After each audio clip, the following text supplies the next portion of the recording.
Shalom, Bapak, Ibu, dan Saudara yang kekasih di dalam Kristus. Salam sehat dan tetaplah kita bersemangat di dalam menjalani kehidupan kita sampai saat ini. Kita bersyukur diberikan kesempatan oleh Tuhan untuk membaca, mendengarkan, merenungkan firman Tuhan, terlebih lagi dimampukan untuk menjadi pelaku firman-Nya.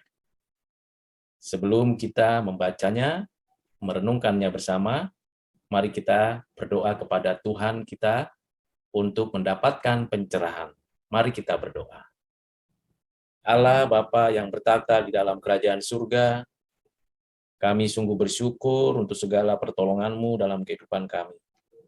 Bersyukur untuk firman-Mu yang selalu menjadi pelita bagi kaki kami dan terang bagi jalan kami. Kami mau membaca, mendengar, dan merenungkan firman-Mu, agar kami dapat melakukan kehendak-Mu dengan benar. Berilah kepada kami pencerahan dan kekuatan oleh Roh-Mu. Kiranya damai sejahtera Kristus yang melampaui segala akal memenuhi hati kami. Terima kasih ya Bapa. Dengarkanlah doa kami yang kami sampaikan hanya di dalam nama Tuhan Yesus. Amin. Firman Tuhan yang kita akan baca, dengarkan, dan renungkan diambil dari kitab Kejadian pasal 27 ayat 1 sampai dengan 10. Demikianlah firman Tuhan. Ketika Ishak sudah tua dan matanya telah kabur sehingga ia tidak dapat melihat lagi, dipanggilnyalah Esau anak sulungnya serta berkata kepadanya, "Anakku," sahut Esau, "Iya Bapa." Berkatalah Ishak, "Lihat, aku sudah tua, aku tidak tahu bila hari kematianku. Maka sekarang ambillah senjatamu, tabung panah dan busurmu, pergilah ke padang dan burulah bagiku seekor binatang. Olahlah bagiku makanan yang enak seperti yang kugemari, sesudah itu bawalah kepadaku, supaya kumakan agar aku memberkati engkau sebelum aku mati." Tetapi Ribka mendengarkannya ketika Ishak berkata kepada Esau anaknya, setelah Esau pergi ke padang memburu seekor binatang untuk dibawanya kepada ayahnya, berkatalah Ribka kepada Yakub anaknya, "Telah kudengar ayahmu berkata kepada Esau kakakmu, bawalah bagiku seekor binatang buruan dan olahlah bagiku makanan yang enak supaya kumakan, dan supaya aku memberkati engkau di hadapan Tuhan sebelum aku mati. Maka sekarang anakku, dengarkanlah perkataanku seperti yang kuperintahkan kepadamu. Pergilah ke tempat kambing domba kita, ambillah dari sana 2 anak kambing yang baik, maka aku akan mengolahnya menjadi makanan yang enak bagi ayahmu, seperti yang digemarinya. Bawalah itu kepada ayahmu supaya dimakannya, agar dia memberkati engkau sebelum ia mati." Demikian jauh pembacaan firman Tuhan, dan berbahagialah kita yang mendengarkannya. Terlebih kita yang melakukan kehendaknya di dalam kehidupan kita. Amin. Bapak, Ibu, dan Saudara yang kekasih di dalam Kristus, kita memang membutuhkan berkat dari Tuhan. Di tengah kesulitan dan kesusahan apapun, kita selalu membutuhkan berkat. Dan apapun yang kita terima hari ini adalah berkat dari Tuhan. Ada berkat umum bagi semua orang, dan ada berkat khusus bagi orang-orang percaya, dan ada berkat yang istimewa bagi orang-orang yang khusus dan istimewa. Bapak Ibu, bagaimana dengan keluarga Ishak dan Ribka? Ishak memang mengasihi Esau sebagai anak sulung. Tradisi dan kebiasaan di Asia Timur kuno memberkati anak sulung untuk meneruskan segala tanggung jawab dari ayahnya. Itu adalah hal yang wajar dan natural sekali. Namun, sejak dalam kandungan dan sedang dalam proses persalinan, Tuhan sudah memberitahu kepada Ishak dan Ribka bahwa yang diberkati dan yang akan menjadi pemimpin dan yang meneruskan janji Tuhan kepada Abraham dan kepada Ishak adalah Yakub. Tradisi dan kebiasaan waktu itu memberkati anak sulung bukan sesuatu yang salah. Tetapi Tuhan lebih daripada sekedar mengikuti tradisi manusia. Tuhan punya rencana yang telah ditetapkannya dalam kekekalan. Tradisi tidak menghambat apa yang dirancang oleh Tuhan. Dan di dalam hubungan orang tua dan anak dalam keluarga Ishak ini ternyata sudah mengalami suatu keterbelahan. Ayah lebih mempercayai anak laki-laki yang sulung. Ishak lebih mempercayai Esau. Ribka lebih mempercayai Yakub. Ini hal yang biasa, bukan sesuatu yang salah. Karena memang Esau punya perangai, sering di luar, suka berburu, mengelola masakan dari hasil buruannya sendiri, dan memberi kepada ayahnya. Sedangkan Yakub di sekitar rumah, menggembala, lebih dekat kepada ibunya. Dan ini sesuatu yang wajar, normatif, dan lumrah. Tetapi ada hal yang menarik, yaitu pada waktu Ishak menyadari bahwa waktunya hampir dekat. Ia mau memberkati anak-anaknya. Tetapi berkat yang istimewa ini diberikan hanya kepada anak yang dekat dengannya. Itu wajar. Anak yang mendapatkan suatu posisi sebagai yang sulung. Ini juga wajar. Itu sebabnya perintah Ishak kepada Esau adalah perintah yang wajar. Permintaan yang wajar. Dan Esau tahu itu. Tetapi Ribka peka. Ribka tahu. Ribka ingat bahwa yang diberkati, yang mendapat berkat istimewa adalah Yakub.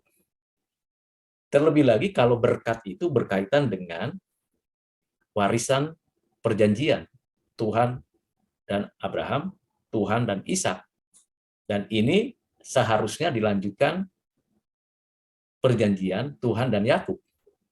Sehingga apa yang dikatakan Tuhan di firman Tuhan kepada Abraham, kepada Ishak, itu juga diterima oleh Yakub. Dalam situasi dan latar seperti itu, kita mengetahui tindakan Ribka tidaklah salah. Tindakan Ishak juga tidaklah salah. Ishak mau memberkati Esau sebagai anak sulung, berkat yang datangnya dari Tuhan. Ribka ingin membawa Yakub menerima berkat istimewa itu karena ia tahu Tuhan telah menentukan bahwa Yakublah yang akan menerima berkat yang istimewa itu.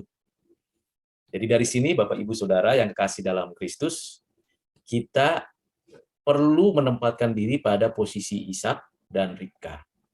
Sementara Esau dan Yakub hanya mengikuti apa yang mereka sedang garap atau rancang. Di sini ada pembelajaran yang penting. Yang pertama, tradisi itu perlu dan penting untuk dijalankan, tetapi rancangan Tuhan, covenant Tuhan itu yang lebih utama dan istimewa.